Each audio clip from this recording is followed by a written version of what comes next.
புளிய மரம்.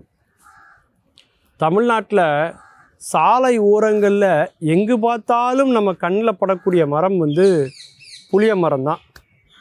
450 ஆண்டு கால பழமையான மரங்கள் அப்படின்னு நாம் இதை வர்ணிக்கலாம். ஏன்னா அந்த புளிய மரத்தினுடைய சிறப்புகள் அவ்வளவு அதிகங்க. நம்ம ஊர் பெண்கள்லாம் அந்த புளிய மரத்துலேருந்து அந்த புளியை பறிச்சுட்டு போவாங்க. கீழே விழுந்திருக்கும், அதை கூட எடுத்துகிட்டு போவாங்க. சமையலுக்கு பயன்படுத்துவாங்க. சில நேரத்தில் விற்பனை செய்து வணிகத்துக்காகவும் பயன்படுத்துறது உண்டு. அந்த புளி வந்து பார்த்திங்கன்னா 2 வருஷம் ஆனாலும் கெட்டே போகாது. அந்த புளியில் புளி சாதம்னு ஒன்று தமிழர்கள் செய்வாங்க. 4 நாள் ஆனாலும் கெட்டு போகாது. அந்த புளியோடு சேர்ந்த எந்த குழம்பையும் கெட்டு போகவும் விடாது. அப்பேற்பட்ட ஒரு அருமையான மரம் வந்து புளிய மரம். அந்த காலத்தில் வாழ்ந்த தமிழ் மன்னர்கள் வழிப்போக்கர்களுக்காக அங்கங்கே நீர் ஆகாரம் கிடைக்கணுங்கிறதுக்காக தண்ணீர் பந்தலை திறந்து வைச்சாங்க. அப்படிங்கிற சேவை ஒரு பக்கம் அப்படின்னாலும் கூட நடந்து வருகிறவர்களுக்கு களைப்பில்லாமல் இருக்க வேண்டும் அப்படிங்கிறதுக்காக புளிய மரங்களையும் நட்டு நிழலை ஏற்படுத்தினார்கள் என்பதுதான் அதில் பாராட்டப்பட வேண்டிய ஒரு செய்தி. ஆனால் இன்றைக்கி நாம் சாலை விரிவாக்கங்கிற பேரில் சாலை ஓரங்களில் உள்ள நூற்றுக்கணக்கான ஆண்டுகள் பழமையான இந்த புளிய மரத்தில் வெட்டிட்டு சாலைக்கு நடுவில் செடியை வச்சுக்கிட்டு இருக்கோம். ஆனால் அந்த புளியினுடைய பயன்பாடு என்பது நம்முடைய தமிழர் வாழ்க்கையிலே 2 கலந்தது அப்படின்னே சொல்லலாம். எல்லா இடத்துலையும் புளிய மரம் வந்து முளைக்காதுங்க. வட இந்தியாவில் ஒரு புளிய மரத்தை கூட நம்மளால் பார்க்க முடியாது. கேரளாலையும் புளிய மரத்தை பார்க்கவே முடியாது. ஆந்திராவில் வடக்கு பகுதியில் புளிய மரத்தை பார்க்க முடியாது. கர்நாடகாலையும் தமிழ்நாட்டிலையும் மட்டும்தான் புளிய மரத்தையே பார்க்க முடியும். அதிலும் தமிழ்நாட்டில் எங்கு பார்த்தாலும் புளிய மரத்தை நம்ம பார்க்க முடியும்.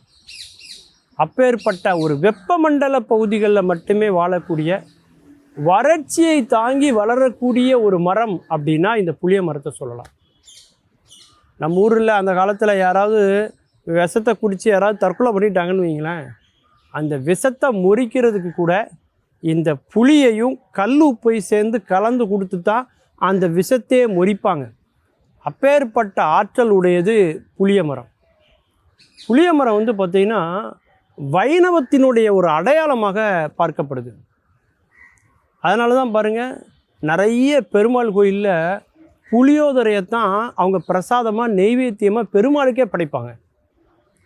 வைஷ்ணவத்தில் யாராவது ஒரு மன்னர் இறந்துட்டார் அப்படின்னா இறந்த அன்னைக்கு அங்கே ஒரு புளிய மரத்தை நடுவாங்க.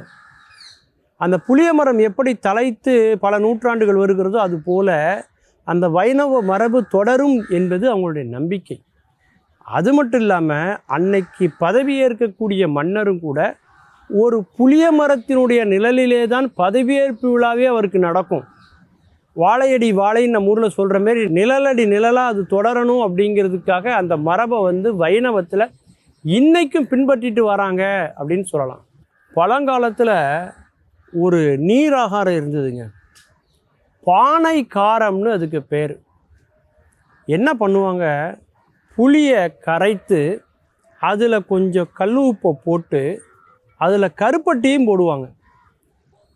அப்படி கலந்த அந்த கலவையை தான் அன்றைக்கி வந்து நீராகாரமாக குடிச்சிருக்காங்க. அதற்கு பேர் தான் பானை காரம் என்று அதற்கு பேர். தமிழ்நாட்டில் மட்டும் இவ்வளோ புளிய மரங்கள் அதிகமாக இருக்கிறதுக்கு ஒரு காரணம் இருக்குது. மதுரையை ஆண்ட மன்னர் 1569ஆம் ஆண்டு மதுரையை ஆண்ட மன்னர் சொக்கநாதர். வழக்கமாக மன்னர்கள்னாலே போர்களில் தான் அவங்களுடைய காலமும் அவங்களுடைய வாழ்க்கையும் முழுக்க போகும். ஆனால் இவர் போர்லேயே ஈடுபடலை, நாட்டினுடைய வளர்ச்சியிலே முழு கவனம் செலுத்தினார். இவர் காலத்தில் தான் மதுரையிலேயும் மதுரை சுற்றி இருக்க பகுதிகளிலும் சாலைகள் அமைக்கப்பட்டது. எல்லா சாலைகளிலும் வழிநடுக புளிய மரத்தை மட்டுமே அவர் நட்டார். நட்டு அந்த சாலைகளுக்கு தன் மனைவியின் பேராக மங்கம்மாள் சாலை என்று அவர் பெயரிட்டார். இவர் காலத்துக்கு பிறகு வந்த ஆங்கிலேயர்களும் கூட இந்த மரபை பின்பற்றி சாலை ஓரங்கள்னாலே புளிய மரத்தை தான் நடணும் அவங்களும் நட்டாங்க.